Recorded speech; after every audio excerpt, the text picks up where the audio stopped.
राधा और हरिओम दोनों पति पत्नी अपने दो बच्चों सोनू और पिंकी के साथ रहते थे। हरिओम एक कंस्ट्रक्शन साइट पर मजदूरी करता था और राधा गांव के एक बंगले में खाना और साफ सफाई का काम करती थी। दोनों पति पत्नी खूब मेहनत मशक्कत करके अपना और अपने बच्चों का पेट पालते।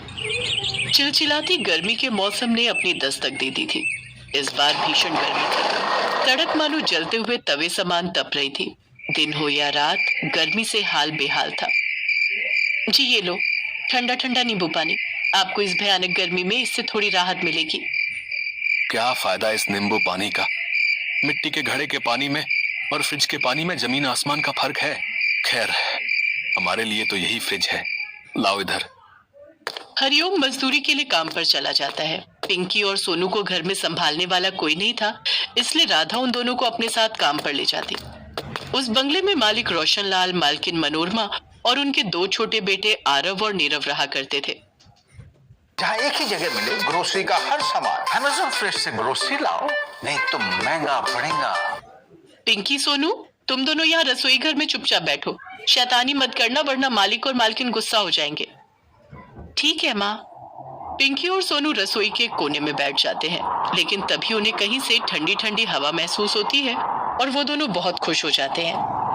पिंकी, वो देखो, लगता है ये ठंडी ठंडी हवा आरव और नीरव के कमरे से आ रही है। हाँ सोनू, लेकिन हम वहाँ जाएं तो कैसे जाएं? माँ यहाँ पर चौकीदार बनी बैठी हैं। हाँ, एक काम करते हैं, जब माँ रसोई का काम खत्म करके छत पर कपड़े धोने जाएगी, तब हम उस कमरे के पास चले जाएंगे। हाँ सोनू, ये सही रहेगा। पिंकी और सोनू रसोई में माँ का काम खत्म होने की प्रतीक्षा करते हैं और उसके जाने के बाद वो दोनों आरव और नीरव के कमरे के बाहर खड़े होकर उनके कमरे से आ रही एसी की हवा का आनंद लेते। वाह पिंकी, ये तो गजब हो गया। इतनी ठंडी हवा तो मैंने कभी नहीं खाई। हाँ सोनू, सच में ऐसा लग रहा है कि मानो गर्मी के मौसम में सर्दी आ गई हो। तभी मनोरमा अपने दोनों बच्चों के लिए कोल्ड ड्रिंक और आइसक्रीम ले आती है। चलो बच्चों, खेलना छोड़ो और 5 मिनट का ब्रेक लो। ये रही तुम्हारी पसंदीदा आइसक्रीम और cold drink. Thank you mummy. Ice cream और कोल्ड ड्रिंक देखकर सोनू और पिंकी के मुंह में पानी आ जाता है। पिंकी, इधर हमें ढंग का सत्तू शरबत भी नसीब नहीं होता, और यहाँ पर ये नीरव और आरव एसी में बैठकर आइसक्रीम और कोल्ड ड्रिंक का मजा ले रहे हैं। हाँ सोनू, हमारी तो किस्मत में ही नहीं है। सोनू और पिंकी दोनों रोजाना आरव और नीरव के कमरे के बाहर खड़े होकर एसी की हवा का आनंद उठाते हैं। एक दिन वो अपने माता पिता से कहते हैं, माँ, क्या हम भी अपने घर पर एसी लगवा सकते हैं? हाँ माँ, हमें भी घर में एसी की हवा का आनंद लेना है। हमने आपसे कभी कुछ नहीं मांगा, लेकिन इस बार हमारी मांग पूरी कर दीजिए माँ पापा। ये क्या जिद लगा बैठे हो सोनू पिंकी? बच्चों, हम गरीब हैं, हमारे घर पर एक पंखा ही है, वही बहुत बड़ी बात है। एसी लाने के बारे में तो हम सोच भी नहीं सकते। लगता है बंगले में एसी की ठंडी हवा खाने के बाद से तभी ये इतनी जिद कर रहे हैं। सुन लो तुम दोनों, अगर तुम दोनों यूं ही जिद करते रहोगे ना, तो मैं कल से तुम दोनों को बंगले पर नहीं ले जाऊंगी। वैसे भी मालिक मालकिन रोज मुझे ताने कसते हैं। सोनू और पिंकी कुछ नहीं बोलते और चुपचाप गर्दन झुकाकर एक कोने में बैठ जाते हैं। वो दोनों समझ चुके थे कि उनकी गरीबी के कारण उनके घर में एसी कभी नहीं आ पाएगा। एक दिन जब बंगले में कोई नहीं होता, तभी सोनू और पिंकी मौके का फायदा उठाकर मनोरमा के कमरे में घुसते हैं। लगता है मालकिन एसी बंद करना भूल गई हैं। चल पिंकी, अब हम कुछ देर यहीं इसी कमरे में बैठते हैं। कितना सुकून मिल रहा है गर्मी में एसी की हवा खाने का। देखते ही देखते 15 मिनट बीत जाते हैं और एसी में आराम करते करते कब दोनों की आंख लग जाती है पता ही नहीं चलता। इतने में अचानक से मनोरमा, रोशनलाल अपने दोनों बच्चों के साथ बंगले में वापस लौटते हैं। तभी पिंकी और सोनू को अपने कमरे के बेड पर सोया देख मनोरमा गुस्से से तिलमिला उठती है और वो जोर से चिल्लाती है, उठो अभी के अभी मेरे बेड से। सोनू और पिंकी दोनों हड़बड़ाकर उठ खड़े होते हैं। राधा भी मनोरमा की आवाज सुनकर भागी भागी चली आती है। क्या हुआ मालकिन? क्या हुआ? क्या नहीं हुआ? ये देख नहीं रही तू? इन बच्चों ने अपने गंदे मैले बदबूदार कपड़ों से मेरा पूरा बेड गंदा कर दिया। तेरे इन बच्चों ने एसी देखा नहीं और सोने चले मेरे बेड पर, भिखारी कहीं के। चलो निकलो यहाँ से, चलो चलो दफा हो जाओ हमारे घर से। आरव और नीरव दोनों पिंकी और सोनू को बेड से धकेल देते हैं। आ चलो चला के बखाओ। गली पतली होगी, पापा दी छाती चौड़ी। सोनू, पिंकी, तुम दोनों ठीक तो हो ना बच्चों? ये हमारा घर है, कोई धर्मशाला नहीं कि जो भी आएगा और बेड में सो जाएगा।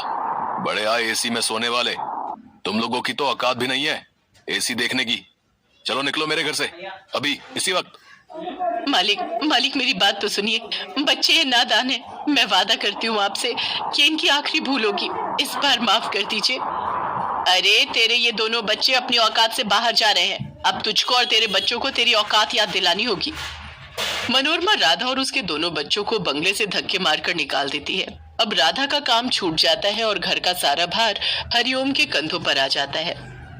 माँ, पापा, हमें माफ कर दो, हमारी वजह से ये सब हुआ, आपका काम भी छूट गया। हमने कुछ भी जानबूझकर नहीं किया माँ, हमें माफ कर दीजिए। नहीं बच्चों, तुम माफी मत मांगो, मैं समझ सकती हूँ, तुम्हें तो बस एसी की ठंडी हवा चाहिए थी। हमें माफ कर दो बेटा, हम तुम्हें बड़े घर वाला सुख चैन नहीं दे सकते। इस भीषण गर्मी में राधा खिड़की पर गीला कपड़ा टांगती है जिससे घर में ठंडक बनी रहे, लेकिन उसके इस प्रयास के बाद भी एसी वाला सुख अपने बच्चों को नहीं दे पाती। फिर एक दिन जब वो गांव के बाजार से जा रही होती है, तभी वहाँ पर एक आदमी लाउडस्पीकर में घोषणा करते हुए जा रहा था।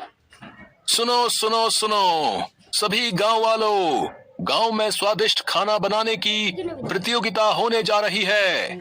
जी हाँ, 10 मिनट के अंदर जो व्यक्ति सबसे स्वादिष्ट और लज्जतदार व्यंजन बनाएगा उसे मिलेगा एक एसी और 20,000 रुपयों का इनाम। तो इस सुनहरे अवसर को अपने हाथ से जाने मत देना। अरे वाह, क्यों ना मैं इस प्रतियोगिता में हिस्सा लूं? अगर जीती तो एसी और पूरे 20,000 रुपए का इनाम मिलेगा। राधा के हाथ से बने खाने में एक अलग सा जादू था और वो प्रतियोगिता में हिस्सा लेती है। वो उस प्रतियोगिता में 10 मिनट के भीतर स्वादिष्ट पाव भाजी बनाती है, जिसे खाकर जज खुश हो जाते हैं और राधा प्रतियोगिता जीत जाती है। उसे इनाम में एसी और 20,000 रुपए मिलते हैं। माता रानी की कृपा से हमारे घर में एसी आ ही गया। माँ बस 1 मिनट, मैं अभी आरती की थाली लाती हूँ। पिंकी और सोनू आरती की थाली लाते हैं और एसी को तिलक लगाते हैं। इस तरह वो एसी का घर पर स्वागत करते हैं। ये मुझे तो यकीन ही नहीं हो रहा है कि हमारे घर में एसी आया है। और मुझे भी। वो सब तो ठीक है, लेकिन अब हम इस नए मेहमान को हमारे घर की दीवार पर कैसे लगाएंगे? हमें तो इसे चलाना भी नहीं आता। अरे हमारे पड़ोस में जो संतोष भाई है ना, वो शहर में एसी मैकेनिक है, मैं उन्हें बुलाता हूँ, वो हमारा एसी लगाने में मदद कर देंगे।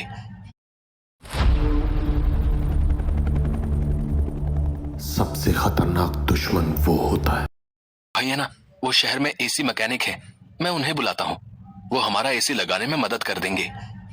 हरिओम संतोष को घर पर बुलाता है और वो एसी को ठीक से दीवार पर लगाता है और उन चारों को एसी ऑन करना भी सिखाता है। लेकिन वो एसी लगाने के बाद उनके घर पर ही सो जाता है। सुबह से शाम हो गई है जी, लेकिन संतोष भाई अभी तक अपने घर जाने का नाम ही नहीं ले रहे। अब क्या ही बोलूं मैं, मदद जो की है इसने हमारी। संतोष रात तक उनके घर पर ही रुकता है। जैसे जैसे आस पड़ोस के लोगों को पता चलता है कि राधा के घर में एसी आया है, सब के सब धीरे धीरे करके उसके घर में डेरा जमा लेते हैं। अरे हरिओम भाई, तुम्हारे तो भाग ही खुल गए, गांव में किसी के घर पर एसी नहीं है। चलो इसी बहाने तुम्हारे घर में हमें भी एसी की हवा खाने को मिलेगी। क्या बात है, वाह, आनंद आ गया। ऐसा लग रहा है हिमालय पर्वत में बैठा ठंडी ठंडी हवा ले रहा हूँ। बाबूजी, आपका खाना भी यहीं ला देती हूँ, आराम से खाना खाना आप एसी की ठंडी हवा में। हरिओम भाई साहब और राधा बहन, अगर आपको कोई ऐतराज ना हो तो। नहीं नहीं, ऐसा कुछ नहीं कविता बहन। अब दिन रात उनके घर पर गांव वालों का आना जाना लगा रहता और राधा, हरिओम, सोनू और पिंकी को तो एसी का ठीक से मजा उठाने का मौका ही नहीं मिलता। क्या फायदा एसी के होने का, हमने तो अभी तक उसका चैन से मजा भी नहीं उठाया। सच में मुझे तो बहुत गुस्सा आ रहा है। एसी हमारा और मजे ये लोग उठा रहे हैं। गांव वालों को ऐसा करते करते कई दिन गुजर जाते हैं, लेकिन जब उनका एसी का बिल आता है तब उनके पैरों तले जमीन खिसक जाती है। हाय राम, 15,000 का बिल। राधा, इसमें हमारी ही गलती है ना ही हम घर पर एसी लगवाते और ना ही हमारा बिजली का बिल इतना आता। अब हम कैसे बिजली का बिल चुकाएंगे? हाँ पापा, अब हम इतना सारा बिल कहाँ से भरेंगे? तभी राधा के दिमाग में एक सुझाव आता है। बस बहुत हुआ, अब एसी का मजा गांव वाले उठाएं और बिल अब हम भरें। अब हम सबसे पैसे लेंगे। हाँ राधा, ये सही रहेगा। ये बहुत ही बढ़िया सुझाव है। प्रतियोगिता में जीते 20,000 रुपए से हम अपना बिजली का बिल भर देंगे और उसके बाद जो भी हमारे घर पर एसी की हवा खाने आएगा उसके बदले हम उससे पैसे लेंगे। गांव वाले इस भीषण गर्मी से बचने के लिए एसी की हवा में चैन की नींद लेना चाहते थे। उसके लिए वो पैसे देने को भी तैयार थे। अब हरिओम और राधा का बहुत फायदा होने लगा और इस तरह वो घर बैठे बैठे एसी से कमाने लगते हैं और इसी को अपना व्यापार बना लेते हैं।